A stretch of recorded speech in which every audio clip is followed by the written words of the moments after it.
The first time I noticed the mark on my kitchen calendar, I thought Emma had doodled on it again. A tiny black circle around a date 3 weeks away. No notes. No symbols. Just a perfect ring. But that night, as I washed dishes, I heard her voice behind me. "Mom, she circled it again." I turned. Emma was pale, trembling, pointing toward the calendar. "What are you talking about?" She shook her head slowly. "I didn't mark it," she whispered. "And I don't know who did." I stepped closer. The date stared back at me. March 14th. My birthday. And then Emma whispered the words that made my stomach drop. "It's the day you're supposed to die." After the divorce, Emma and I settled into the smallest rental we could afford, a creaky blue house with peeling paint and a landlord who never fixed anything unless you begged. The kind of place that felt cold even with the thermostat maxed out. Emma was always perceptive, but the house changed her. She woke up at night crying about whispers through the vents. She refused to enter the basement. She scribbled strange symbols in her sketchbook with circles inside circles. Then the calendar appeared. I didn't buy it. It simply showed up on the wall one morning, replacing the generic grocery store one I'd been using. This one was older. Yellowed edges, thick paper, dates written in faded ink. I assumed my landlord left it, or Emma had grabbed it from a drawer. But when I asked her, she insisted. "I've never seen it before." I didn't believe her. Until the date marked itself. No hand. No pen. No sound. One moment the box for March 14th was blank. The next, it was circled in black. Perfectly. Impossibly. I stared at it for long, silent minutes. Then Emma said the words that froze my blood. She says that's when you won't wake up. After putting Emma to bed, I inspected the calendar again. Something was wrong with it. The paper felt too thick, almost waxy, like it had been laminated by time itself. The month names were familiar but slightly off, as though someone had copied them from memory. I turned it over, searching for a manufacturer stamp, copyright date, anything. Nothing. At the bottom of the March page, written so faintly it was almost invisible, was a single line. "This is where it begins." My phone buzzed. A text from an unknown number. "You can't stop it." I dropped the phone. I forced myself to breathe, to act rational. Someone was messing with us. Maybe my ex. Maybe someone trying to scare me. But when I checked the calendar again, my stomach dropped. The circle around March 14th had darkened, thicker, blacker, as though drawn in fresh ink. Then Emma screamed. I sprinted to her room. She sat up in bed, shaking violently, staring at the far corner of her room. "She's here," Emma whispered.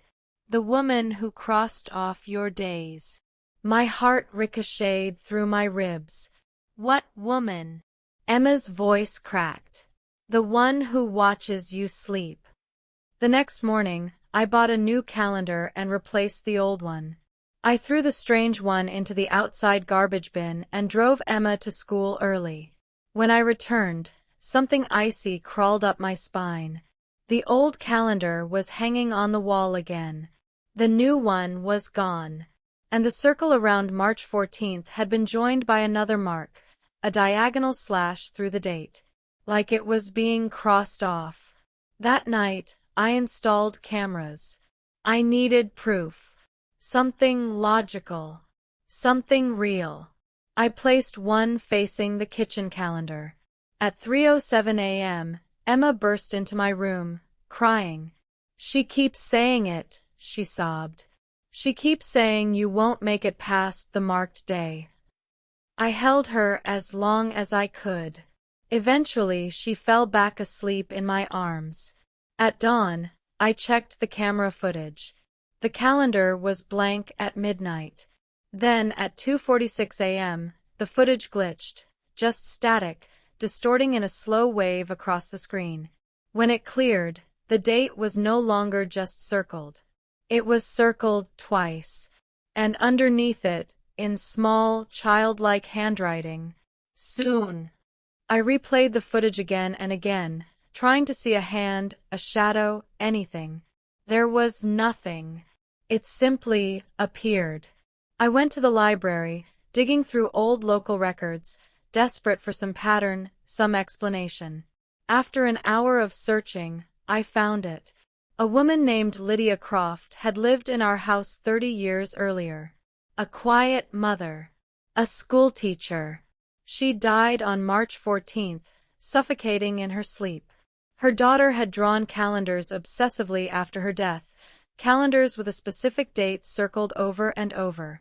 The date of her mother's death. And beneath every circled date, "This is where it begins." My throat tightened.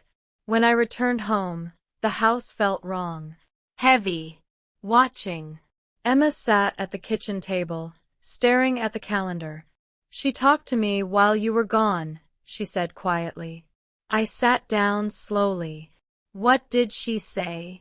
"She said she doesn't want to be alone." Emma looked up at me, tears welling. "She said you're replacing her." The air around us dropped 10 degrees. Behind us, a page of the calendar turned on its own. The April page. Every date was crossed out. Except one. Emma's birthday. That night, I heard humming. A lullaby drifting from the kitchen. Not Emma's voice. Not mine. Soft. Breathless. Like a mother trying to soothe her child. I grabbed a flashlight and stepped into the hallway. The calendar was glowing faintly, the ink on the pages shimmering like liquid. The March page tore itself from the wall and fell to the floor. On the back, a message had been written in thick, black strokes. "I didn't die. I was taken." The lights flickered. A shadow formed behind me, tall, feminine, leaning close to my ear. "You have my life," a whisper breathed. I spun around but saw nothing. When I looked back at the calendar, my heart stopped. The March page had changed. March 14th was now circled 3 times. And inside the circle, written over my birthday, "Your turn." A hand wrapped around my ankle. I screamed, falling against the counter. The hand retreated under the kitchen table like something dragging itself back into the dark. Emma ran in, sobbing. "Mom! She's angry. She says you broke her cycle." "What cycle?" I screamed. Emma sobbed harder. "She marks the date, every time she wants a new mother." My blood turned to ice. "And she wants you." 3 days left. That's what the calendar says. 3 days until March 14th. I've torn it up 5 times. Burned it. Shredded it. Thrown it away. Every morning, it reappears on the wall, pristine and waiting. Emma refuses to sleep alone now. She wakes screaming at shadows that stand too still. At lullabies sung from the vents. At a woman she describes as having a smile that doesn't move. I don't know if I'm going to die on March 14th, but the house believes I will. And perhaps worse. Last night, when I woke to footsteps in the hallway, I found Emma standing at the calendar, drawing a new circle, around a new date, her own. She smiled weakly at me. "She says it's fair, Mommy." And then she whispered, "She says it's my turn after you." If a calendar began marking the date of your death, and you couldn't erase it, couldn't stop it, couldn't escape it, would you ignore it? Or count down the days it promised? If a calendar marked your date, would you look away or stare at it every morning?